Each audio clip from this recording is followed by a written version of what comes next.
Hi everyone, welcome to my vlog. This is Ride with Sebi. So today, dito tayo ngayon mag-ride sa may Vermosa sa Imus.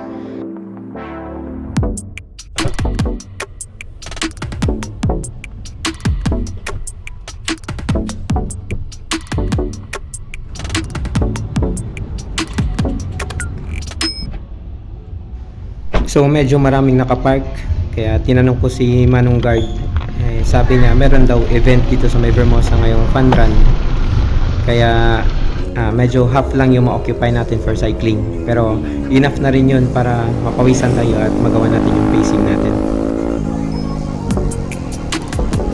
So yung goal natin ngayong araw is to reach 100 kilometers kahit dito lang tayo sa Vermosa paikot-ikot. So paglipat namin dito sa Cavite around last year, unang hinanap ko kagad is yung saan kaya pwedeng magbike na maganda dito. Ito yung pinaka nagustuhan ko dito sa may Vermosa. Open roads, walang masyadong sasakyan, fresh air, hindi polluted yung hangin. Tapos ang lawak rin ng mga cycling community dito na makakasabay mo pag nagra-ride ka every morning.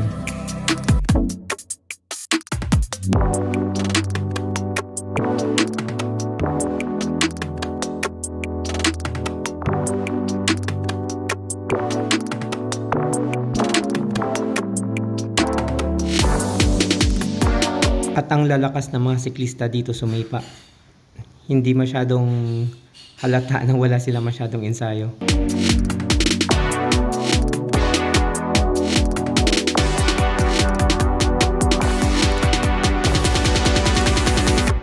At dahil bago pa lang tayo dito sa Cavite, wala pa ako masyadong kakilala dito ng mga cyclist. So, lagi na lang akong solo ride dito pag nagra-ride sa Vermosa. And ayan, ang dami nilang grupo na sumasabay. Paminsan-minsan sumasabay ako sa likod. And pag hindi ko kinaya yung pacing nila, ayun, nagpapaiwan na lang ako sa gilid. Kasi ang lalakas talaga, ang hirap sabayan.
At yung bala ko sana na chill ride lang at tamang pacing, yun, sumobra na naman ako sa pacing ko at nakaramdam na naman ako ng pagod sa may mga binti ko, kaya sabi ko tama na, mag-chill ride na lang talaga ako hanggang may dumaan na isang grupo ng malalakas na siklista, kaya nagpasya akong sumunod na lang sa likod nila, at least maski pa paano makatago sa hangin at hindi na ako masyadong mapagod pagdating sa taas.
So yung balak ko sana ngayong araw is mag 100 kilometers sa relax lang na pacing, pero medyo napapaisip na ako kung matatapos ko pa ba yung 100 kilometers. So grabe ang sakit na ng binti ko.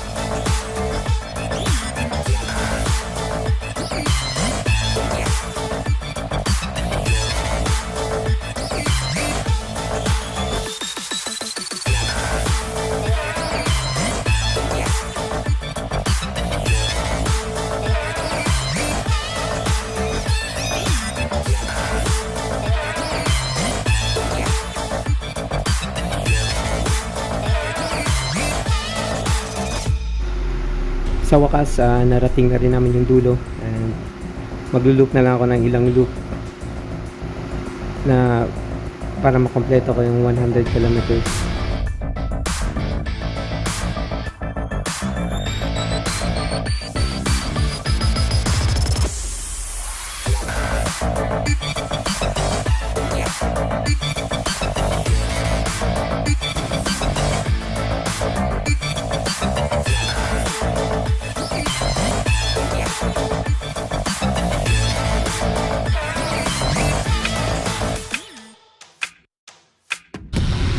And after ng ilang loops sa may Vermosa, nakasabay ko din si Idol Ion Perez. Pero sumabay lang ako saglit, and then nauna na rin sila kasi hindi ko kaya yung pacing nila, sobrang bilis.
So ayan, medyo malapit na natin matapos yung 100 kilometers na laps dito sa may Vermosa.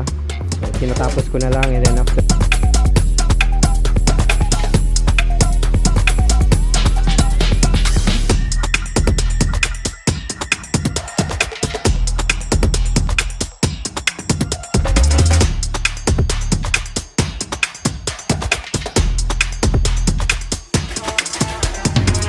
So ayun, sa wakas natapos rin yung 100 kilometers na laps dito sa Vermosa. Bumili na ako ng kape dito sa Pick Up Coffee, and then iinumin ko na lang, tapos uwi na ako sa bahay.